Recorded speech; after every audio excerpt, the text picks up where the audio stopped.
Lama pembuatan esi yang ditentukan 90 hari. Bila tidak sempat panen, apakah masih boleh? Berapa lama lagi? Pernah ada info bila tidak dipanen bisa dorman bakteri baiknya. Ya, dorman itu tidur. Esi yang bagus untuk pengobatan bagusnya berapa usianya dan hitung waktunya dari tanggal pembuatan atau dari tanggal panen. Oke.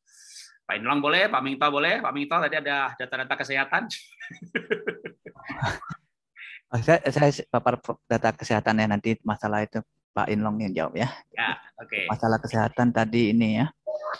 Ini masalah bakteri ya. Jadi kan kesehatan kita terutama dalam kompres-kompres seperti luka kan pasti sangat penting membasmi bakteri. Jadi tanya BO-nya apa ya. Jadi ini penelitian Indonesia ya. Jadi ini salah satu membantu kita aja sih. Jadi bukan paling fixnya di situ ya. Jadi ini penelitiannya terbaru ya, tahun 2000, Januari 2001 ya. 2012 2021 ya, sorry ya. Januari 2021 ya. Jadi di sini dia melakukan penelitian dengan berbagai macam bahan ya. Ada pakai nanas, ya, mangga, jeruk, ya pepaya dan lain-lain ya. Dan terus ya dia ujilah namanya kemampuan membunuh bakterinya. Ya, di sini ya diuji. Terus nah dari sini kesimpulannya dia menyimpulkan bahwa kambuhan bahan antimikroba sering dibandingkan dengan fenol ya. Jadi ini koefisien fenol. Jadi di sini ya, jadi di penelitian ini membuktikan bahwa adanya efektivitas antimikroba dihasilkan dari fermentasi limbah kulit buah, pepaya, nanas ya, kulit buah pepaya, nanas dan juga jeruk ya. Jadi 3 jenis ini. Ya, 3 jenis ini yang diolah menjadi ekoenzim diaplikasikan ke produk multipurpose cleaner ya. Jadi dia mempunyai kemampuan ya, ketiga ini mengandung senyawa fenolik atau dan polifenol yang tinggi sehingga apabila salah satu dari kulit buah ini dikombinasikan dengan yang lain akan memiliki efek sinergis dalam menghambat pertumbuhan mikroorganisme. Ya, nah, jadi 3 ini ya boleh diingat dari hasil penelitian teman-teman kita di Indonesia ya. Pepaya, nanas dan jeruk ya. Nah, jadi koefisien fenolnya bagus ya. Nah, terus yang lain ya kita lihat yang lain ya, yang lain agak kurang ya. Nah, ini pepaya, nanas, mangga ini nggak bagus ya, mangga jeruk nggak begitu bagus ya, nanas jeruk agak lumayan ya bagus ya, pepaya jeruk bagus ya, pepaya mangga tidak begitu bagus ya. Nah, jadi itu kesimpulannya ya menurut penelitian dari mahasiswa di Jakarta ya, mereka menggunakan cuma ekoenzimnya cuma 2 bahan ya, dua bahan ini. Oke, jadi kira-kira gitu. Ya, ini kita bisa jadi bahan pertimbangan kita saat membuat untuk masalah pertanyaannya. Pertanyaannya pakai bahan apa, pakai apa? Ini mungkin jawabannya yang mungkin agak sederhana, tetapi tidak secara totalnya ya. Oke, terima kasih. Ya, sebelum Pak Inlong menjawab pertanyaan tadi, kalau panennya lebih 90 hari, Pak atau pas 90 hari nggak sempat panen, ditunda bagaimana? Terus kan juga banyak dikatakan para senior kalau untuk aplikasi pengobatan umurnya makin lama makin bagus, umur dihitung saat pembuatan atau saat panen. Jadi saya ulang lagi pertanyaannya biar lebih ingat. Oke, silakan Pak Inlong.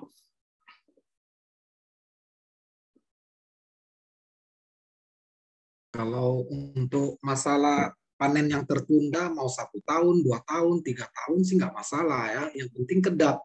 Jangan nanti lewat dari 3 bulan, pas mau panen, bulan keempatnya udah jamur kapas, jamur hitam ya kan. Jadi percuma aja. Jadi lebih bagus metode dirubah dulu, hasilnya bagaimana, baru kita lihat. Terus yang kedua mengenai masalah umur EE. Bagi saya umur EE yang setelah 3 bulan panen itu sudah luar biasa ampuhnya, Pak. Jadi kalau memang katakan, oh yang setahun, 2 tahun, saya nggak pernah kepikiran ke sana dan saya tidak pernah mau koleksi ekoenzim. Saya malahan berharap apa yang saya buat sampai waktunya ada yang membutuhkan. Itu bukan ekoenzim aja, bahkan made jelly pun kita punya prinsip yang sama. Kita nggak nyimpan, tidak koleksi made jelly. Kira-kira begitu, Pak. Oke, jadi ya kalau memang dihitung sebenarnya ya usia sejak membuat ya. Ini usianya 3 bulan, berarti 3 bulan panen. Setahun sejak dibuatnya, tapi ya langsung pakai saja. Ya, ada beberapa pertanyaan yang saya akan jawab sendiri aja untuk mempercepat waktu. Kalau BO-nya satu macam jadi enggak? Tetap aja jadi. Ya, Pak Eko sudah membuat dengan ekoenzim yang BO-nya cuma satu gitu. Tapi sekali lagi saya tekankan modul yang dari Dr. Rosukon, lalu Dr. Yun dipublikasikan sampai ke Indonesia itu minimal 5. Dan hari ini kita mendengar dari Pak Mingto, bahkan kalau di Malaysia dan di Taiwan itu minimal 10. Nah, saya pernah tulis di WA Group, kenapa? Karena kita produksi ekoenzim tanpa starter. Untuk menghasilkan apa? Enzim, mikroba baik, asam organik, fitokimia.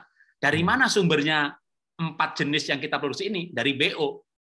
Walaupun BO nenas bagus, ya karena punya kemampuan fenol tinggi, nenas, pepaya, jeruk, 3 itu. Tapi tetap istilahnya itu nggak ada buah yang sempurna. Jadi bahkan untuk diri kita pribadi ya, untuk kita makan pun jangan punya buah kesukaan, sukailah semua buah. Jangan punya probiotik kesukaan, sukailah semua probiotik. Jadi Anda makan tempe, makan kimchi, makan Yakult, makan yogurt, makan kefir, makan jus pro, sehingga komposisi jenisnya itu lengkap dan jumlahnya cukup. Saya yakin untuk hewan, untuk ternak, untuk ikan, untuk lingkungan, prinsip yang untuk manusia sama. Jadi kecuali penyakit tertentu, sakit tertentu diobati dengan buah tertentu, gitu ya. Tapi kalau misalnya untuk ekoenzim yang kita pakai buat lingkungan, buat menyuburkan tanah, makin lengkap jenis mikrobanya, makin lengkap asam organiknya, makin lengkap enzimnya, maka makin bagus. Di pepaya ada papain, di nenas ada bromelin, dan seterusnya. Tiap buah mengandung 2, 3, 4, sampai 5 jenis enzim. Tapi nggak ada buah yang sempurna, yang sampai 100 enzim, nggak ada. Itulah kenapa dalam modul itu minimal 5, dan sebenarnya malah minimal 10, gitu ya, untuk menghasilkan ekoenzim yang berkualitas dengan asumsi kualitas itu adalah jumlah jenis. Ya, jumlahnya jenis. Kalau mikroba itu kenapa 1/1000? 1 mili ekoenzim berapa juta mikroba, gitu ya. Kuantitas mikroba yang jumlahnya kecil, bentuknya kecil banget, ketika diencerkan 1 mili, 2 tetes dalam 1 liter aja jumlahnya udah bisa jutaan. Tapi jenisnya. Jadi sekali lagi ada beberapa pertanyaan yang sekaligus saja tadi saya udah baca, gitu ya. Kalau satu jenis gimana? Nggak apa-apa, jadi juga. Tapi bikinlah yang jumlahnya, jenis buahnya lebih lengkap. Disarankan kalau kita ikut modul, ya kenapa modulnya begitu, ada alasannya, 70% buah, 30% sayur. Ya, 30% sayur. Makin banyak buah makin wangi, makin banyak sayur makin nggak wangi. Walaupun bukan bau busuk ya, tapi baunya bau daun kayak, jadi tapi bukan bau busuk, tetap fermentasi cuma nggak wangi. Nah, untuk tujuan tertentu, misalnya mau dihirup-hirup gitu ya. Nih, tak kasih contoh nih.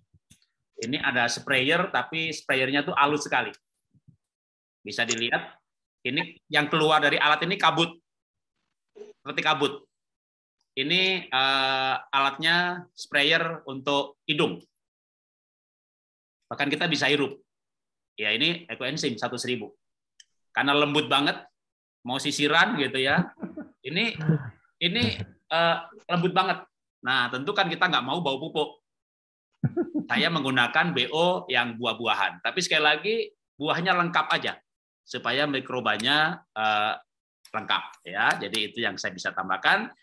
Kita lanjutkan di pertanyaan berikutnya.